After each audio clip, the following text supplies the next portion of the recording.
They are the world's forgotten workers. Domestic workers are mostly women and children, mostly migrants, many of them undocumented, most of them anonymous. They're known only to the families who employ them to care for children and perform household tasks, and to those they support with meager incomes and no guarantees of job security or protection at work.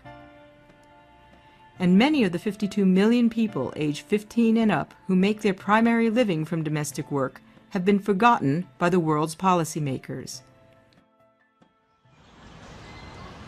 But in New York, a group of dedicated women is changing that.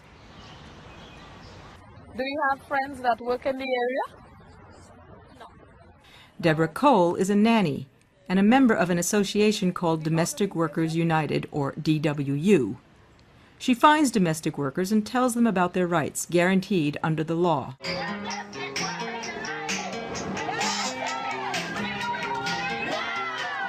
We are organizing for power, for people's power, for workers' power, women of color power, in an industry which has been really disempowered deliberately over time. Our central fight right now is for a statewide Bill of Rights for domestic workers, which would basically establish labor standards for the first time for all domestic workers in the state of New York. What we believe is that the labor protections will send a message that this is real work that needs to be protected, and these are real workers whose rights need to be defended. We need to be building a mass movement that is across communities, across workforces, across nationalities, and a big part of our work is about building those alliances so that the sum total of what we do is much greater. Domestic worker has really made me into a better fighter. I think the best leaders are those that develop the leadership of others, and that's what iGen does. We should all just feel really proud. She's inspiring me to continue that struggle, to continue that fight for what we want.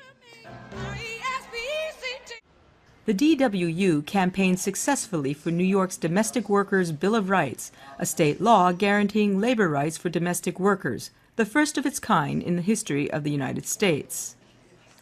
The DWU trains its members to reach out to domestic workers and explain their rights under the law. It's called the Ambassadors Program. Whether you are documented or undocumented, the labor law states that once you are a worker, you are supposed to be paid. Or if you want... The members are nannies, housekeepers, and caregivers, mostly from the Caribbean, Africa, and Latin America. It's a peer educator approach that resonates well.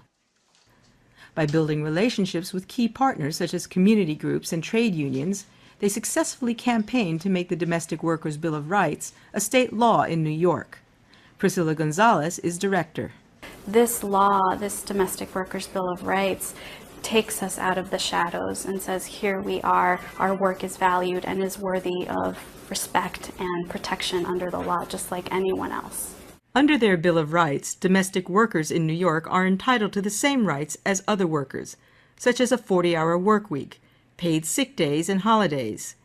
They are also now covered under New York's anti-discrimination laws and can file grievances against their employers with the State Department of Labor. For the DWU, it's all about raising awareness, using the peer educator approach to let domestic workers know they have rights just like everyone else in the workplace. Now we are out of the shadow. We are recognized now. We are not only the woman pushing the stroller in the park, or taking care of your elderly mom or your grandmother, or cleaning your house, or walking the dog. We are recognized now as real workers. The DWU's successful campaign to pass the Bill of Rights in New York is now being tried out in California and in other states, another step towards ensuring that the world's forgotten workers are forgotten no longer.